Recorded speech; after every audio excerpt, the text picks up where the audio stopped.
করে গান করছে। কংস দেখলো, হ্যাঁ তাই তো, আমার ভয়ে সবাই হরিনাম করা বন্ধ করে দিয়েছে। রাজ্যের প্রজারা কেউ হরিনাম করে না, হরির পুজো করে না, কিন্তু আমার বাবার ঘরের দরজা বন্ধ। এক পা দুপা করে এগিয়ে গেল বাবা। এগিয়ে গিয়ে দেখলো দরজা বন্ধ, জানালা বন্ধ, মাঝে মাঝে ধূপের গন্ধ আসছে, ধুনোর গন্ধ আসছে। আমার ভেতরে যেন কেউ গুনগুন গুনগুন করে গান গাইছে। কংস করেছে কি, ক্রোধান্বিত হয়ে দরজায় ধাক্কা দিয়ে ভেতরে প্রবেশ করে বলে, বাবা, বলে বাবা, তোমার সাহস তো কম নয়,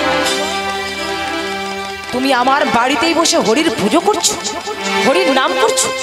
আমার ভয়ে সারা রাজ্যবাসী হরিনাম করে বন্ধ করে দিয়েছে, আর তুমি আমার বাবা হয়ে আমার বাড়িতে বসে সেই হরির পুজো করছো। কি আছিস তোরা? এই মুহূর্তে আমার বাবাকে ধরে নিয়ে গিয়ে ওই অন্ধকার কারাগারের মধ্যে বন্দী করে দে, যা নিয়ে যা তোরা। সঙ্গে সঙ্গে দুজন গুপ্তচর এসে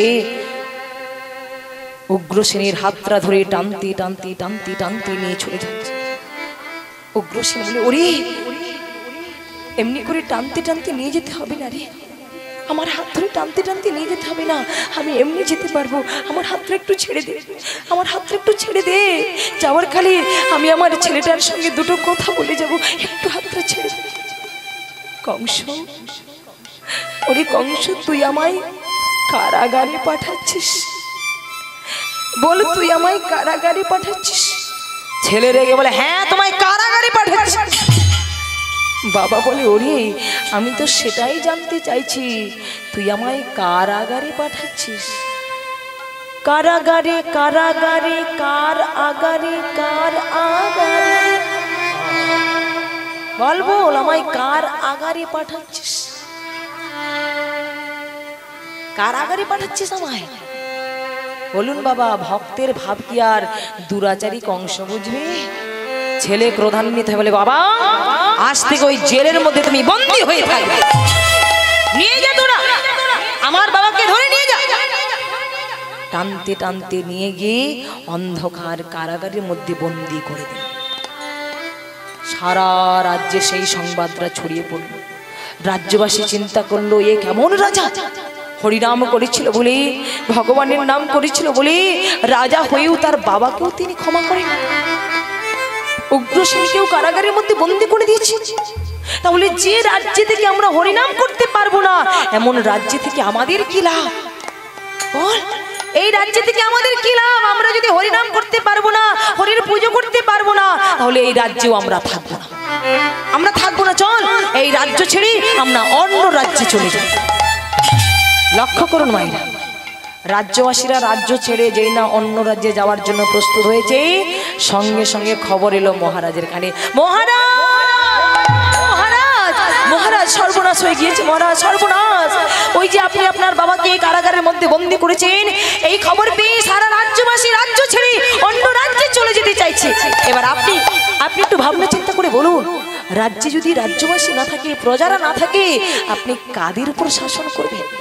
কাদের নিয়ে আপনি রাজ্য পরিচালনা করবেন? কংস চিন্তা করল, হ্যাঁ তাই তো, রাজ্যে যদি আমার প্রজারা না থাকে, আমি কাদের উপর শাসন করব? তাহলে কি করতে হবে না, আমাকে একটা ভালো কাজ করে দেখাতে হবে।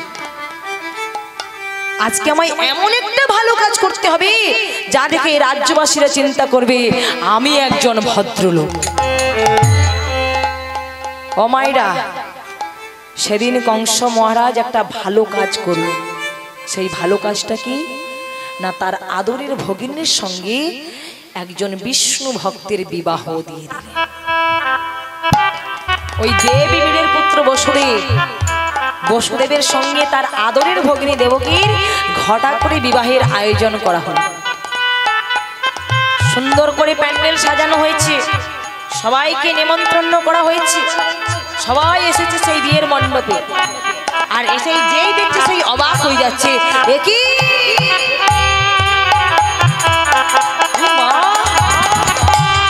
এত সুন্দর প্যান্ডেল, এত সুন্দর আলো জ্বলছে, কি সুন্দর ফুলের মালা, সবাই এসেছে।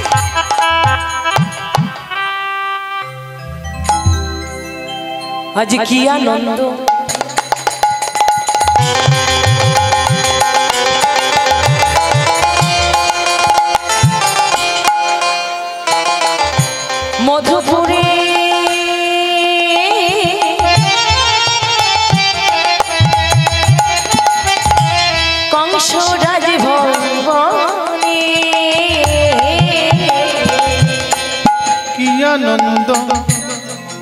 মধুপুরে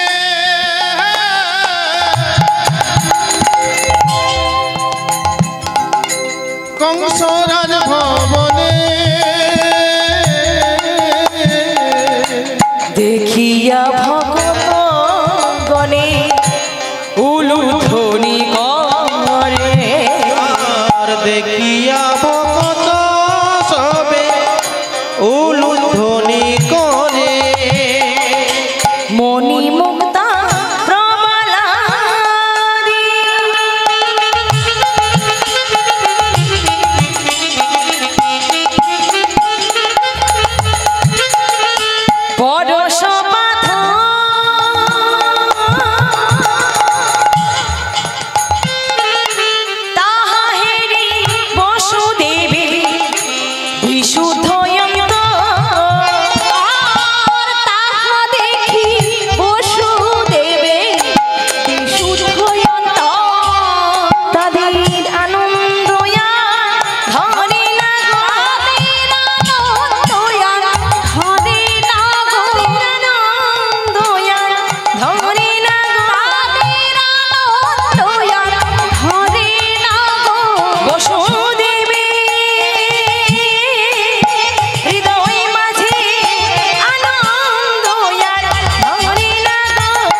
সবাই মিলে মহারাজ কংসের জয় দিতে লাগলো। বাবা এমন একটা ভালো কাজ করেছে, আদরের ভগিনী দেবকীর সঙ্গে দেবীমীরের পুত্র বসুদেবের সঙ্গে বিবাহের আয়োজন করে ফেলেছে।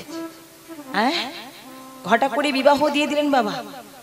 বিয়েতে যৌতুক হিসেবে, পণ হিসেবে সোনা দানা, মণি মুক্ত, সোনার রথ, পরশ পাথর, কত কিছু দিয়েছে। শুধু তাই নয় ও মায়েরা, পরের দিন, বিবাহের পরের দিন সোনার রথে চড়িয়ে আজ কংস করেছে কি, আদরের ভগিনীকে শ্বশুরালয়ে নিয়ে যাচ্ছে। শ্বশুরালয়ে নিয়ে যাচ্ছে পৌঁছে দেওয়ার জন্য। আজকে রথের সারথি কে হয়েছে? দুরাচারী কংস। কিন্তু ভক্তমণ্ডলী, ভক্তিমতী মায়েরা বলুন তো, কুরুক্ষেত্রের মাঠে অর্জুনের রথের সারথি কে ছিলেন? ভগবান শ্রীকৃষ্ণচন্দ্র। লক্ষ্য করুন, ভগবান কৃষ্ণচন্দ্র অর্জুনের রথের সারথি ছিল বলে পঞ্চ পাণ্ডব তারা জয়ী হতে পেরেছিল, তাই না? তাহলে আমার দেহরথের সারথি, আপনার দেহরথের সারথি যদি আমরা ভগবানকে করতে পারি, গোবিন্দকে করতে পারি, তাহলে দেখবেন বাবা আমাদের এই দেহরথটাও সঠিক পথে চলবে, তাই না? ওই যে দেবরাজে মনরাজা ধৃতরাষ্ট্র কয়, দুই চক্ষু অন্ধকার দেখিতে না পায়, এক এক মনের বৃত্ত দশাদশ হয়, দশ দশে মনের পুত্র 100 কয়। বিদুরকে ধর্ম বলি বিশ্ব অহংকার, গুরু দ্রোণাচার্য পূর্বার্জিত সংস্কার। পাণ্ডবেরা পঞ্চতত্ত্ব পঞ্চচক্রে থাকে, আজ্ঞা চক্রে ভগবান সারথি স্বরূপে। নিয়ত হয়েছে যুদ্ধ এই দুই দলের, গুরু কৃপা যার সেই বুঝে অবহেলে। আত্মরাজ্য লাগে করে সবে টানাটানি, রিপুযুদ্ধ জয়ী হলে ধর্মরাজ্য গণি। জয় সেই হতে পারে জীব নাম তার, নরক হইতে সে পাইবে নিস্তার। সকলে বিজয়ী সে এভাব সংসারে, যাহার সারথি কৃষ্ণ এই দেহ রথের উপরে। গৌর হরি বল, হরি বল। একটা কথা মনে রাখবেন মায়েরা, গাড়ির ড্রাইভার যদি সঠিক হয় গো, গাড়ি তো সঠিক পথেই চলবে, তাই না? গাড়ির ড্রাইভার যদি সঠিক হয় তবে তো গাড়ি সঠিক পথে চলবে। কিন্তু ড্রাইভার যদি গন্ডগোল করে, মদ খেয়ে যদি মাতাল হয়ে যায়, মাঝ রাস্তায় যদি ঘুমিয়ে উল্টে পড়ে যায়, বলুন গাড়ি কি সঠিক পথে যাবে? ওই মাঝ রাস্তায় নিতাই গৌর প্রেমানন্দে। তাহলে গাড়ির ড্রাইভারকে সঠিক হতে হবে। আজকে লক্ষ্য করুন, গাড়ির ড্রাইভার কি হয়েছে? রথের সারথি এই হয়েছে না দুরাচারী কংস। কংস রথের সারথি হয়ে বসুদেব দেবকীকে আজকে মনের আনন্দে নিয়ে চলে যাচ্ছে তার শ্বশুরালয়ে পৌঁছে দেওয়ার জন্য। কেমন করে যাচ্ছে গো? ঘরে ঘরে করিল ধাইয়া চলিল ঘন ঘন করিল ধাইয়া চলিল ঘন ঘন করিল ধাইয়া চলিল ঘন ঘন করিল ধাইয়া চলিল হেন কালে দৈব বাণী শুনিতে পাইল হেন কালে দৈব বাণী শুনিতে পাইল হেন কালে দৈব বাণী শুনিতে পাইল হেন কালে দৈব বাণী শুনিতে পাইল কংস কংস কংস কংস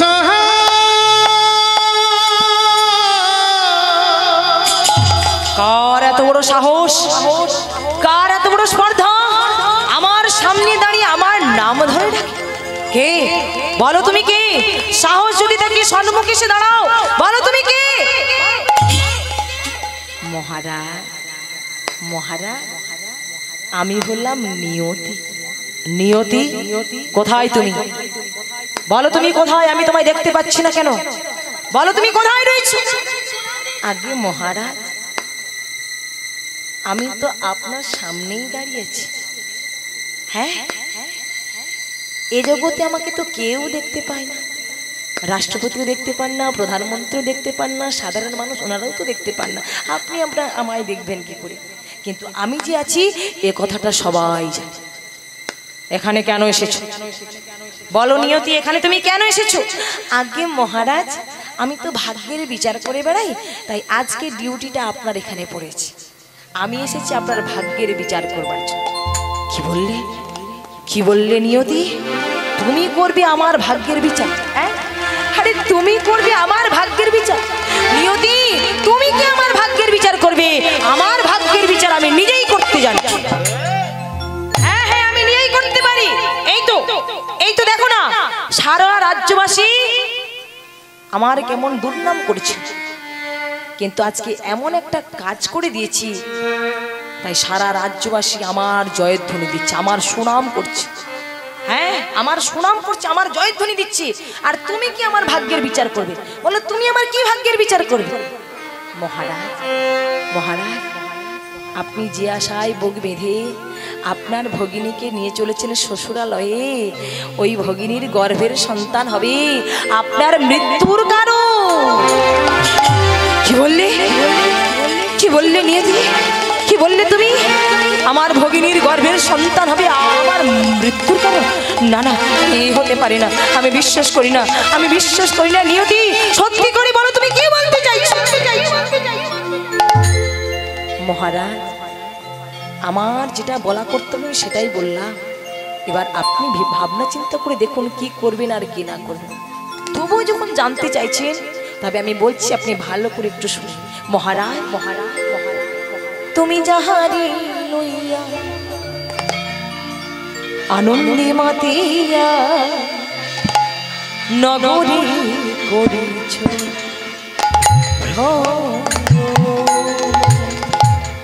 তুমি যাহারে লইয়া আনন্দে মাতিয়া নগরে পরি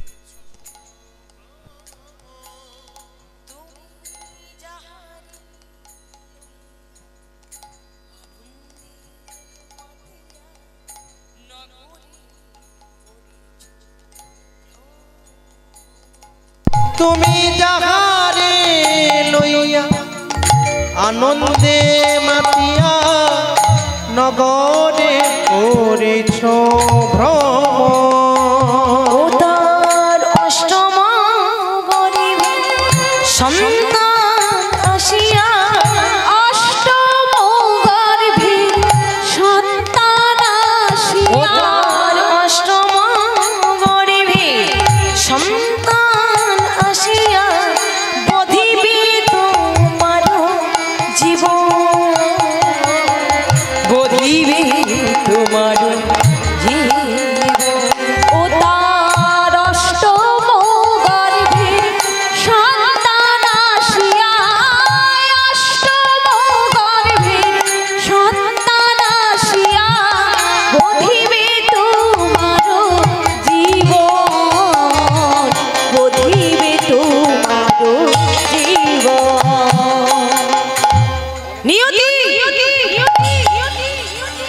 এ তুমি কি বলছো? এ তুমি কি বলছো নিয়তি? দেবকীর অষ্টম গর্ভের সন্তান হবে আমার মৃত্যুর কারণ? তাই যদি হয়ে থাকে তাহলে আমার কত ক্ষমতা সেটা তুমি একবার দেখে যাও। ক্রোধান্বিত হয়ে রথ থেকে নেমে দেবকীর চুলের মুঠি ধরে টানতে টানতে মাটিতে নামিয়ে এনে যেই না তাকে প্রহার করতে যাবে, এদিকে শাস্ত্রে বলা হলো বাবা এখানেই অনর্থ হয়ে গেল। ভক্তমণ্ডলী, ভক্তিমতী মায়েরা, আপনারা সকলেই জানেন কোনো পুরুষ যদি কোনো নারীর স্পর্শ করে তাহলে সেই পুরুষের পরমায়ু ক্ষয় হয়ে যায়। এগুলো আমাদের কথা নয়, শাস্ত্রের কথা। মহাভারতে রয়েছে, আপনারা সকলেই জানেন। যেখানে দুর্যোধন তার ভাই দুঃশাসনকে আদেশ করেছিল, যাও দ্রৌপদীর চুলের মুঠি ধরে টানতে টানতে রাজসভায় এনে তাকে বিবস্ত্র করে আমার এই জায়গায় বসিয়ে দাও।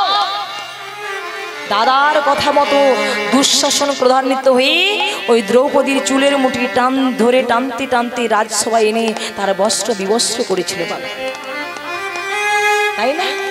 তাতে কি হয়েছিল না, ওই দুঃশাসনের অকালে প্রাণ হারাতে হয়েছিল। নিতাই গৌর প্রেমানন্দে হইল।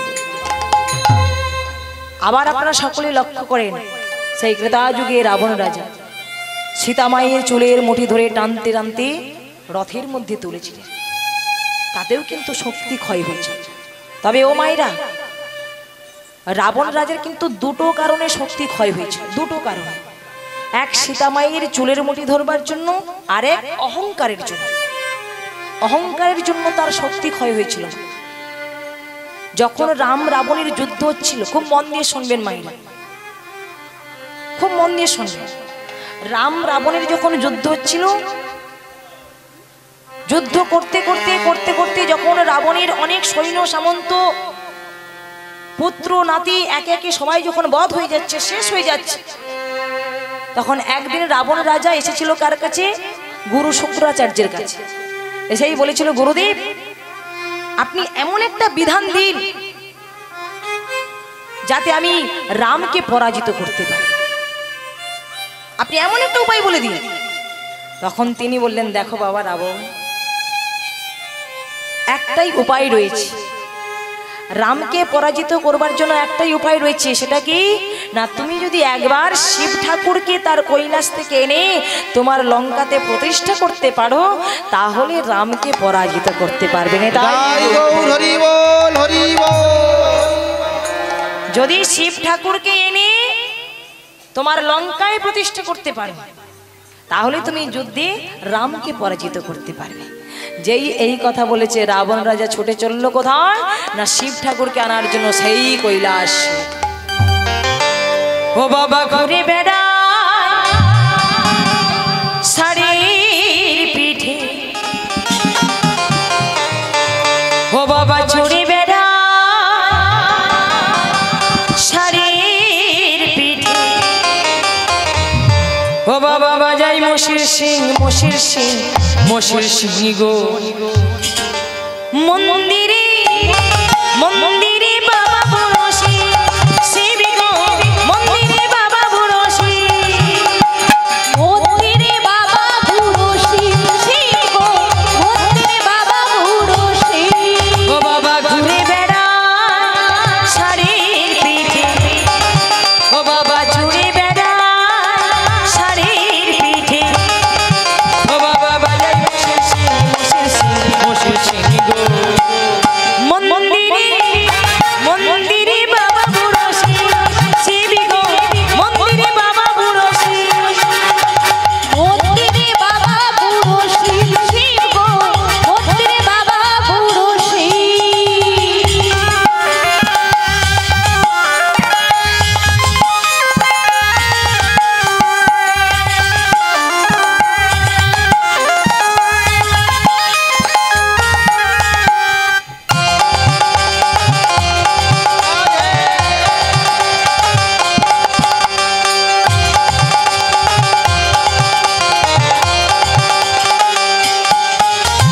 কাঁধে নুয়ে বাঁকে ভারী বাবার ভক্ত সারি সারি, কাঁধে নুয়ে হরি বাবার ভক্ত সারি সারি, কাঁধে নুয়ে বাঁকে ভারী বাবার ভক্ত সারি সারি, কাঁধে ধরে বাঘ ভারী বাবার ভক্ত সারি। আবার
অজ্ঞানং তিমিরন্ধস্য জ্ঞানং জন শলাকয়া চক্ষুরুন্মিলিতং যেন তস্मै শ্রী গুরবে নমঃ।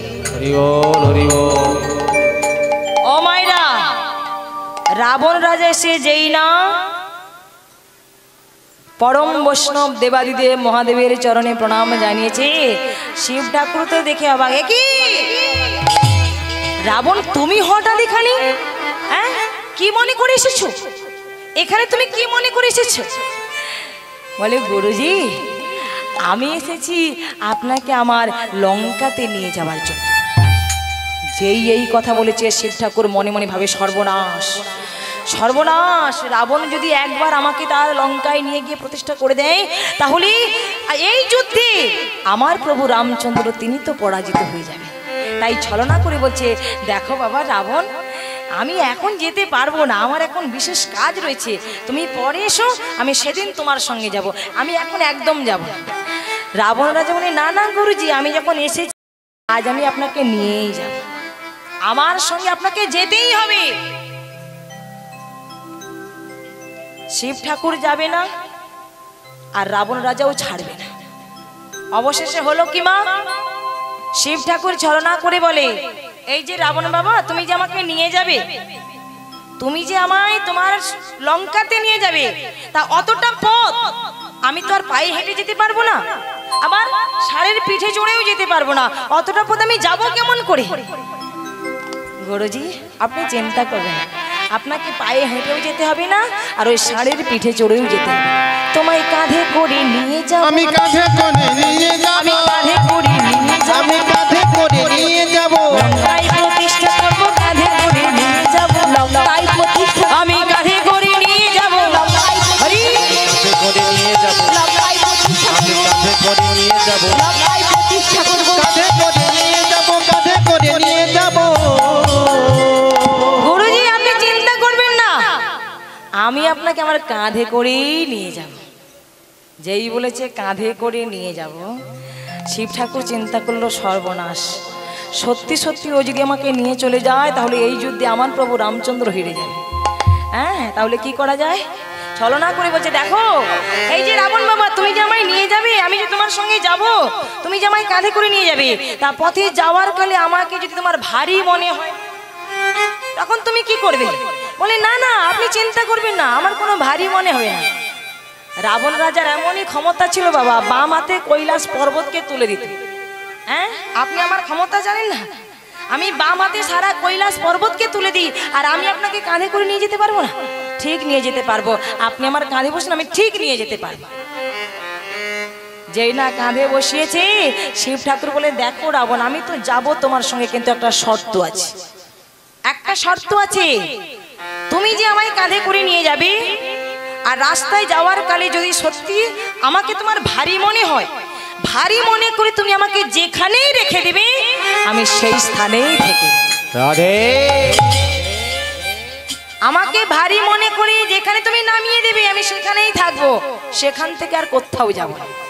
বলে, না না, আপনি চিন্তা করবেন, আমি ঠিক নিয়ে যেতে পারবো। লক্ষ্য করুন বাবা, শিব ঠাকুরকে কাঁধে নিয়ে যেই না এক পা দুপা করে বেরিয়ে পড়েছে, এদিকে প্রভু রামচন্দ্র মনে মনে ভাবলেন সর্বনাশ, রাবণ যদি সত্যি সত্যি শিব ঠাকুরকে নিয়ে এসে তার লঙ্কাতে প্রতিষ্ঠা করে দেয়, তাহলে আমি তো যুদ্ধে হেরে যাব। তাই তিনি বললেন কি, ছলনা করে দুজন দেবতাকে ডাকলেন, এক হলো পবনদেব আর এক হলো বরুণদেব। পবনদেবকে বলছে, যাও তুমি ব্রাহ্মণের রূপ ধারণ করে গাছের তলায় দাঁড়িয়ে থাকবে, আর বরুণদেবকে বলছে, যাও তুমি জল হয়ে রাবণের পেটের ভেতরে প্রবেশ করবে। দুইজনে দুটোই কাজ করলো। পবনদেব ব্রাহ্মণের রূপ ধারণ করে ওই গাছের তলায় দাঁড়িয়ে থাকলো, আর বরুণদেব জল হয়ে রাবণের পেটের ভেতরে প্রবেশ করে গেল। তো ভক্তমণ্ডলী, ভক্তিমতী মায়েরা, আপনারা মনে কিছু করবেন না, বরুণদেব তো জল হয়ে পেটে চাপ দিচ্ছে, তাহলে এবার কি হবে অবস্থা? কি মায়েরা, বেশি যদি জল খাওয়া হয় তাহলে কি হবে? ঘন ঘন বাইরে যেতে হবে। যেই না বরুণদেব পেটে সে চাপ দিচ্ছে, এবার কিছুটা পথ যেতে না যেতেই রাবণ রাজার হঠাৎ প্রস্রাব পেয়ে গেছে। সর্বনাশ, এখন কি হবে? গুরুজি কাঁধে রয়েছে, গুরুজিকে কাঁধে নিতে আর প্রস্রাব করা যাবে না, অপরাধ হয়ে যাবে, তাই না? আবার গুরুদেবের সঙ্গে এমনই কথা হয়েছে, আমি যেখানে নামিয়ে দেবো উনি সেখানেই থাকবেন, সেখান থেকে আর কোথাও যাবে না। আবার যদি প্রস্রাব না করি তাহলে আমার কিডনি ড্যামেজ হয়ে যাবে, অনেক সমস্যার মধ্যে পড়ি। হঠাৎ লক্ষ্য করলেন ওই গাছের তলায় একজন ব্রাহ্মণ ঠাকুর দাঁড়িয়ে রয়েছে। রাবণ রাজা তাড়াতাড়ি করে এসেছে, ব্রাহ্মণ ঠাকুর আপনি আমার গুরুজিকে একটু ধরুন না, 2 মিনিট আমি যাবো আর আসবো, একটু ধরুন। ব্রাহ্মণ ঠাকুর মনে মনে ভাবছি আমি তো ওই কেসের জন্যই দাঁড়িয়ে আছি, হ্যাঁ আমি তো ধরবার জন্য দাঁড়িয়ে আছি। মুখে বলছে না না না না না আমি পারবো না, আমার বিশেষ কাজ আছে, আমাকে এক্ষুনি চলে যেতে হবে, আমি পারবো না। 2 মিনিট আমি যাবো আর আসবো, একটু ধরুন, বেশি সময় নেব না, একটু সময় আপনি আমায় দিন, আমার গুরুজিকে একটু ধরুন। ওই ব্রাহ্মণ ঠাকুর বলে দেখুন 2 মিনিট নয়, আমি সময়টা বাড়িয়ে 5 মিনিট করে দিলাম, আমি সময়টা বাড়িয়ে 5 মিনিট করে দিলাম, কিন্তু 5 মিনিট যখন পার হয়ে যাবে আমি কিন্তু আপনার গুরুজিকে এই স্থানেই নামিয়ে। বলে না না 5 মিনিট লাগবে না, ওই 2 মিনিট হলেই আমার হয়ে যাবে। এই বলে করেছে কি মা, গুরুজিকে ব্রাহ্মণ ঠাকুরকে ধরতে দিয়ে মানে কাঁধে বসিয়ে দিয়ে অদূরে প্রস্রাব করতে বসেছে বাবা। 1 মিনিট 2 মিনিট 3 মিনিট 4 মিনিট প্রস্রাব হয়েই যাচ্ছে, প্রস্রাব আর বন্ধ হচ্ছে।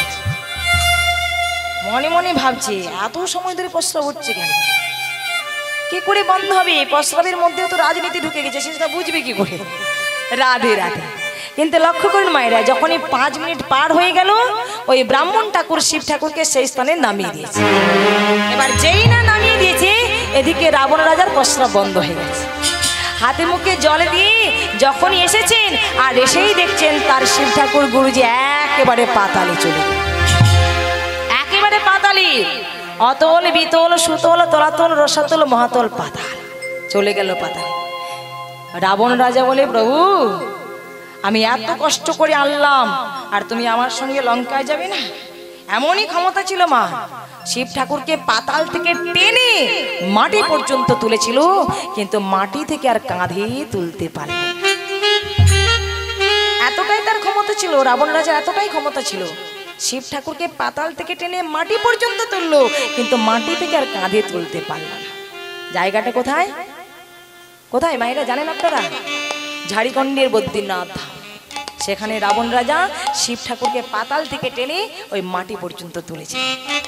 তাই এই অহংকারের জন্য তার কিন্তু শক্তি ক্ষয় হয়েছে। আজকে সেই একই ভুল করছে কে? দুরাচারী কংস। দুরাচারী কংস একই ভুল করছে।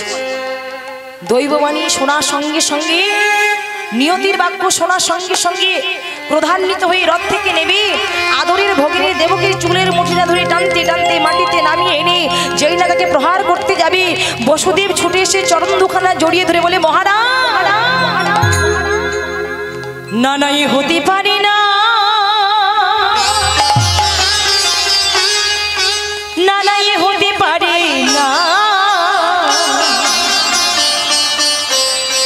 না নাই হতে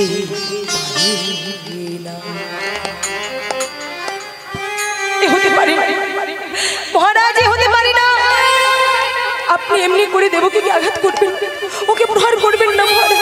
ও যে আপনার আদরের ভগিনী, ও যে আপনার প্রিয় ভগিনী, ওকে মারবেন না মহারাজ, ওকে মারবেন না, ওকে আপনি ছেড়ে দিন মহারাজ, ওকে আপনি ছেড়ে দিন। বসুদেব নিয়তি কি বলেছে তুমি শরণী? ওই দেবকীর অষ্টম গর্ভের সন্তান হবে আমার মৃত্যুর কারণ। ওর গর্ভের সন্তান যদি আমার শত্রু হয়, সেই শত্রুকে বধ করা আমার কর্তব্য। পথ ছেড়ে দাও, পথ ছেড়ে দাও বসুদেব, পথ ছেড়ে দাও। ইহা শুনি বসুদেব অতি ভীত মনে, অতি ভীত মনে কহেন কংসের প্রতি বিনীত বচনে, বিনীত বিনীত বচনে।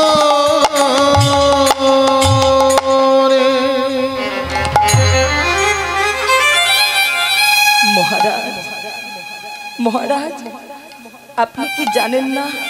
না আপনি ভুলে গেছেন? শ্রেয় ভগিনী রে যদি হত্যা করো তবে শত পত্নী হত্যা পাপে অপরাধী হবে। মারবেন না মহারাজ, আপনার আদরের ভগিনীকে আপনি মারবেন না। ও যে আমার সহধর্মিনী, নিয়তি বলেছে দেবকীর অষ্টম গর্ভের সন্তান হবে মৃত্যুর কারণ। এতে আমার দেবকীর দোষ কোথায়? বলুন না মহারাজ, ও তো কোনো অন্যায় করেনি, ও তো পাপ করেনি, ও তো কোনো অপরাধ করেনি, তাহলে ওকে আপনি মারবেন কেন মহারাজ? ছেড়ে দিন মহারাজ, ওকে আপনি ছেড়ে দিন, ওকে এভাবে মারবেন না মহারাজ, ওকে মারবেন না। না থাকবে দেবকী, না হবে অষ্টম গর্ভের সন্তান, ওকে আমি মেরেই ফেলবো, ওকে আমি শেষ করে ফেলবো। পথ ছেড়ে দাও, পথ ছেড়ে দাও বসুদেব, পথ ছেড়ে দাও। না মহারাজ, আমার দেবকীকে আমি মারতে দেব না। ও তো কোনো দোষ করেনি, ও তো কোনো অন্যায় করেনি।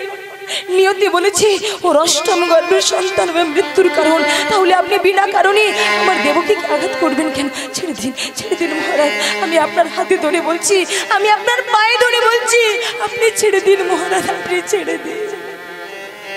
বেশ, আজ আমি না হয় আপনাকে কোথায় দিলাম মহারাজ, আজ আমি আপনাকে কথা দিলাম, যেদিন আমার দেবকীর অষ্টম গর্ভের সন্তান ভূমিষ্ঠ হবে, সেদিন আমি নিজে বাবা হয়ে আমার ওই সদ্যজাত সন্তানকে আমি আপনার হাতে তুলে দেব মহারাজ, আমি আপনার হাতে তুলে দেব। আপনি শুধু আমার দেবকীকে মারবেন না মহারাজ, ওকে আপনি ছেড়ে দিন, ওকে আপনি ছেড়ে দিন। কি বললে বসুদেব? যেদিন দেবকীর অষ্টম গর্ভের সন্তান ভূমিষ্ঠ হবে, ওই সন্তানকে আমার হাতে তুলে দেবে। কিন্তু যদি ওর প্রথম গর্ভের সন্তান আমাকে বধ করে, যদি দ্বিতীয় তৃতীয় চতুর্থ এরা বধ করে, বলো সেদিন তুমি কি করবে? মহারাজ, আমি একজন বিষ্ণু ভক্ত হয়ে আপনাকে কথা দিলাম, আমার দেবকীর যত সন্তান হবে সমস্ত সন্তানকে আমি নিজে বাবা হয়ে আমি আপনার হাতে তুলে দেব মহারাজ। আপনি শুধু আমার দেবকীকে মারবেন না মহারাজ, ওকে আপনি মারবেন না। দেখুন ভক্তমণ্ডলী, ভক্তিমতী মায়েরা, বসুদেব জানে রাখে হরি তো মারে কে, আর মারে হরি তো রাখে। বেশ ঠিক আছে, তুমি যখন কথা দিলে, আজ আমি দেবকীকে ছেড়ে দিলাম, মারবো না, ওকে আমি আঘাত করবো না, ওকে আমি বধ করবো না। তবে হ্যাঁ, আজ থেকে তোমরা দুজনে তোমাদের ঘরে নয়, থাকবি আমার কারাগারে বন্দী হয়ে। নিয়ে চলে গেল বাবা, নিয়ে গিয়ে কারাগারের মধ্যে বন্দী করে দিল। গলা থেকে ফুলের মালাকে টেনে ছিঁড়ে ফেলে দিয়ে মোটা মোটা লোহার শিকল দিয়ে তাদেরকে বেঁধে দেওয়া, পিঠের মাঝখানে বড় করে পাষাণ চাপিয়ে দেওয়া হলো। অসংখ্য দাড়ি প্রহরীদের নিয়োগ করে দেওয়া হলো, যাতে করে তারা ওই কারাগারের ভেতর থেকে বাইরে বেরিয়ে আসতে না পারে। ওই অন্ধকার কারাগারের মধ্যে একদিকে কংসের পিতা উগ্রসেন, আর অপরদিকে বসুদেব দেবকী আকুল আর্তনাদ করে বলে, ও হে দয়াময়, সহিতে না পারি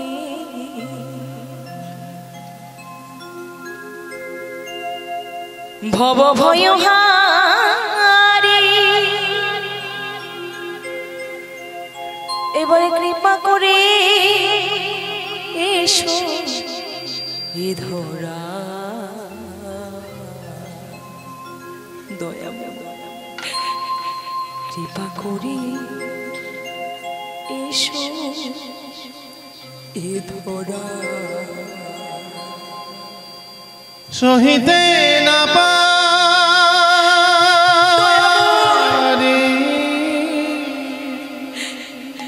এই যন্ত্রণা আর সইতে পারছি না। ভব ভয়হারি, তুমি একবারই কৃপা করে নেবে, কৃপা করে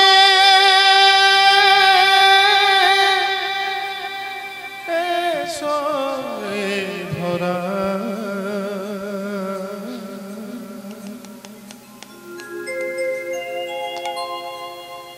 কৃপা করে এসো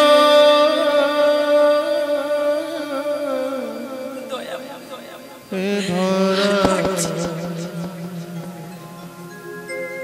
মায়ারি কার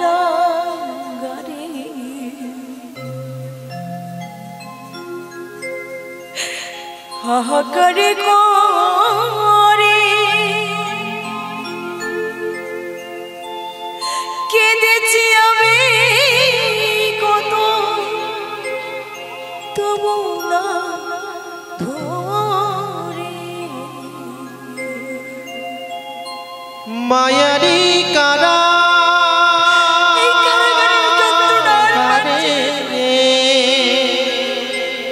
তুমি একবার কৃপা করে হাহাকারে করে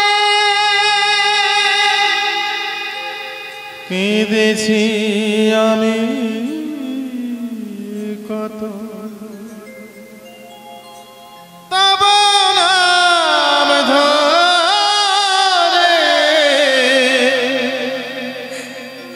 তুমি প্রভু দয়াময় করুণা নিধন এবার মুক্ত করো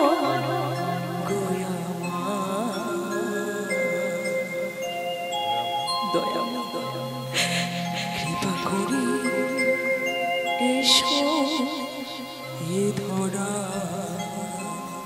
দয়াময় নিতাই গৌর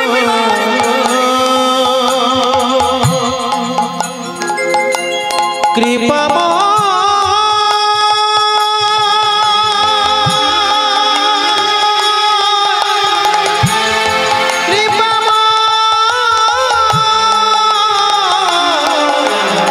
আমি যে আর সহিতে